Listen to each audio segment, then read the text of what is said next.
9 of our 12 Days of Grilling series with the Minnesota Beef Council and the Minnesota Pork Board. They kind of married up. And yesterday we featured pork patties, but today we're going to go back to the beef. But it's still a recipe you can eat with your hands. Damon and Lou Holter are the owners of Croix Valley Foods in Hudson, and they are both here to make competing steak sandwiches. Head-to-head battle. Hi, you guys. Hello. We're happy that you're here. Listen, everybody loves a steak sandwich. Right. It's just a great thing. You compete against each other all the time in competitions? Yes, We do. all the time. Okay. Sometimes I beat her, and most times she beats me. Yeah, so that's it works out really well. Yeah, we were talking off air, and you kind of intentionally, I think, say like, "Oh, you won the last two." Yeah, and yeah. Then, He kind of messes up his math. Yeah. You corrected him pretty quickly. That is very good. Okay, so you guys each have a version of a steak sandwich. So when you're thinking about using a steak, Damon, because we're going to start with yours down here, what's a great steak for a sandwich? Well, we brought 3 different steaks with today just to kind of showcase that these are all really great ones for grilling. They're quick, they're easy, and they're flavorful. So whether it's a New York strip, a sirloin, or a ribeye, that's what we're showcasing. And on mine, I'm doing a pepper jack ribeye fajita steak fajita sandwich. Yeah, So we were going to really be outside, simple you guys, stuff. by the way, too, and it started pouring rain. Darn rain. We didn't want okay. a soggy steak sandwich. So does it matter the thickness when you're looking for a steak sandwich? You don't want it like the big restaurant style thickness, do you? Well, you really want to be able to eat through it. You want to get Yeah. a good bite, and you want to make sure there's a good ratio of different ingredients. A lot of times, I'll find that the bread is actually too large for the amount of meat that you're putting in there, and I say don't be afraid to actually slice the bread down a little bit. You know, get rid of some of that filler because you really want to be able to taste all of the components. Okay, that's good. So what do you have going on here? Are we going to Okay, assemble? well, yeah, we can assemble. This is actually the sirloin, and that's the one that Lou's going to Nice. do. Oh, okay. But I've got one already heated up here now. What I've got is I've got some ribeye in here, and you can see on the plate actually in front of me. This consists of a ribeye steak. It's grilled onions and grilled bell peppers that we did on the grill. Now all we do is slice it up, dice it, combine it, throw some pepper jack cheese over the top of it, and put it on a toasted bun. Okay, this is really So when you good. say fajita, are you talking the onions and the peppers, or are you also talking the seasoning? And that the went on it? seasoning, yes. So on this one in particular, we use our own product, the Croix Valley Southwest Barbecue Booster. It's a Southwest seasoning. You could use a taco style seasoning, any other of your favorite, Southwest sort of seasonings. Then I also top it with a little drizzle of sauce. This one happens to be our Croix Valley Hot and Spicy, but like a taco sauce or anything like that We works like really spicy. nice Yeah, as we well. do. We definitely want the spice.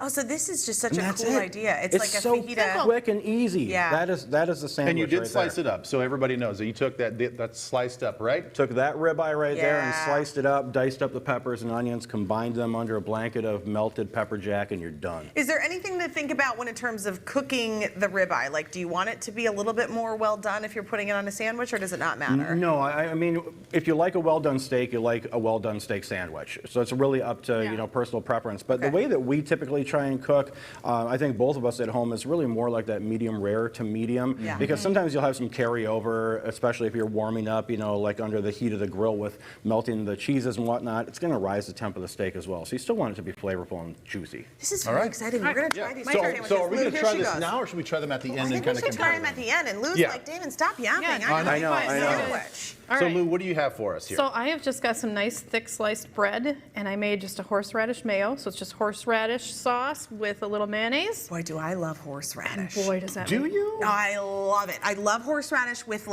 with steak. I think it's just so good. It's just like it kind of cuts through. Sometimes it's the one spice I think why, it just thank like you, really dear. gets into my nose. Oh, I know. Like, I I'm think like, that's oh so my refreshing. gosh. Look at how fun this is. Okay, Like, what's happening? We're just going to take the whole sirloin and put it in there. No.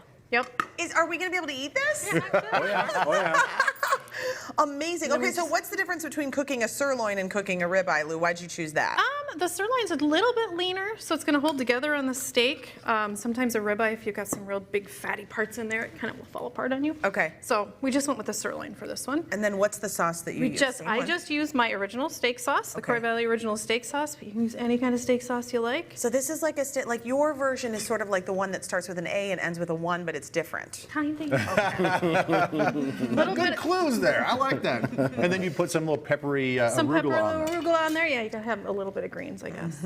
It's good though. Voila. But the arugula with the horseradish is going to be great. Oh yeah, phenomenal. Yeah. And you buttered both sides and grilled both sides of the bun. I did, just so it looks nice and That pretty. looks and- beautiful.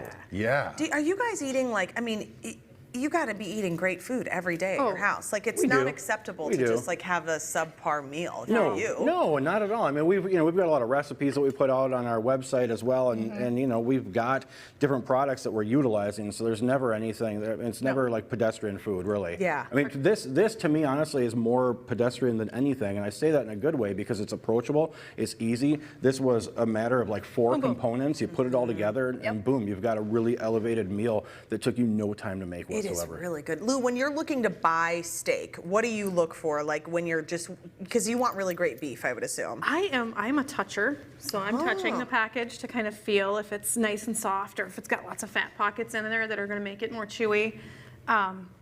Yeah, looking for a really good, like a prime beef, or just touch it, look at it, and feel the beef. So I have a question. Feel the beef. Right, Damon? Feel the She knows how to feel the beef, I'm not gonna lie. Oh my gosh. I got a question about when you're at the grocery store, though, and you're looking at some of these cuts of meat. If it's a little bit discolored, is that like shy away, or is like it's okay for now? I would say in the average grocery environment, I would kind of shy away from it because it just means that it's been sitting there a lot longer. When you're looking at some discoloration, you might get that with a dry aged or a wet aged product, and you're not typically finding that in the grocery store. It's kind of going south at that point. If you go to a really good butcher, then you can find some of those prime meats that have been dry aged and they've got that crust on the outside you need to cut off, but they're cured properly in a safe environment. Boy, Okay, it's great got to be it. friends All with your right. butcher. We should Okay. dig into this. All right, All you right. guys. Go for We're it. gonna just go for the. All right. Just I'm go gonna- for it? Yeah, Okay. just Battle do of the whatever. We'll start Sandwiches. there. Okay, we're and gonna I wanna start there. This here. is very exciting. This is a lot of. Okay. I'll stand over Hiding here. behind you. Oh my gosh! Look at all this meat. It's a lot. Uh-huh. Oh, Oh, big white. Okay. Okay. that mayo is fantastic. I'm liking everything about this. Okay, That was good. that's going to be a tough one. That's It really might good. just be about how we start. Yeah, I guess. All right, bye, Lou. We're gonna go over here. Over You're here. saving the best for last. Wait, that's both nice. of you. That's got a nice amount of a little kick to it. I don't even know which one you bit off of here, Ben. What's going on here? Oh, here we go. Yeah, there we go. Okay, I'm gonna get this guy. Whoa. Okay. There's something much heartier about this one.